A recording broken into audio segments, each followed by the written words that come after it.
দেশের প্রধান স্থলবন্দর বেনাপোল দিয়ে আমদানি রপ্তানি কমেছে। নানা পণ্যে উচ্চ শুল্কারোপ, নিষেধাজ্ঞা সহ বেশ কিছু কারণে কমেছে বন্দর বাণিজ্য। এর ফলে বন্দরের সঙ্গে জড়িত ব্যবসা, শ্রমিক এবং পরিবহন খাতে প্রভাব পড়েছে। সংশ্লিষ্টরা বলছেন, সরকারি ও বেসরকারি খাতের সম্মিলিত উদ্যোগ ছাড়া সংকট উত্তরণ সম্ভব নয়। সহকর্মী ওমর সিয়ামের পাঠানো তথ্যচিত্রে বিস্তারিত প্রতিবেদনে। দেশের প্রধান স্থলবন্দর বেনাপোল দিয়ে আমদানি রপ্তানি বাণিজ্য সংকটে পড়েছে। আমদানি নিষেধাজ্ঞা, ট্রাক চলাচলের সীমাবদ্ধতা সহ বেশ কিছু কারণে গেল অর্থ বছরে আমদানি কমেছে প্রায় ৭৪,০০০ টন এবং রপ্তানি কমেছে ৩৬,০০০ টনের বেশি। এতে বন্দর কেন্দ্রিক ব্যবসা, শ্রমিক ও পরিবহন খাতে প্রভাব পড়েছে। আমাদের ভারত বাংলাদেশের আমদানি রপ্তানি কমে গেছে, কারণ ভারত কিছু মালের পরে আমাদের আমদানি নীতি বন্ধ করে দিয়েছে, যার কারণে ভারত এবং বাংলাদেশের মধ্যে আমদানি রপ্তানি পর্যাপ্ত পরিমাণ কমে গেছে।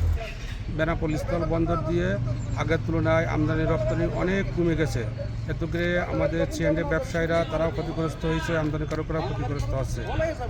সরকার বড় ধরনের রাজস্ব হারাচ্ছে এই বন্দর থেকে। চলতি অর্থ বছরের শুরুতেই আমদানি রপ্তানি পরিমাণও হ্রাস পেয়েছে। ব্যবসায়ীরা বলছেন, আগে বন্দর দিয়ে যেখানে গড়ে ৫০০ ট্রাক পণ্য আসতো তা নেমে এসেছে ৩০০-র নিচে। আগে প্রতিনিয়ত ৮০০, ৯০০, ১,০০০ গাড়ি আসতো, এখন তার ৩ ভাগের ১ ভাগও গাড়ি ঢোকে না।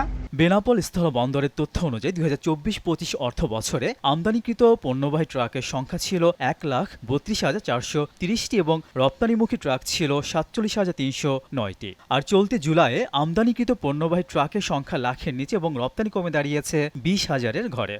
এই আমদানি রপ্তানি করার ফলে আমরা যে ট্রান্সপোর্ট ব্যবসায়ী, সিএনডি ব্যবসায়ী যারা আছি, আমরা তো ক্ষতিগ্রস্ত হচ্ছি। প্লাস ভারত যে আপনার যে পণ্য বয়কট করেছে, সেখানে আমরা অনেক ক্ষতিগ্রস্ত হচ্ছি।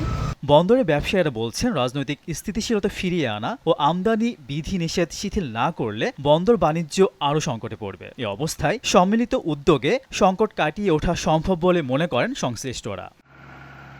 রহমান রণ, বিজনেস 9।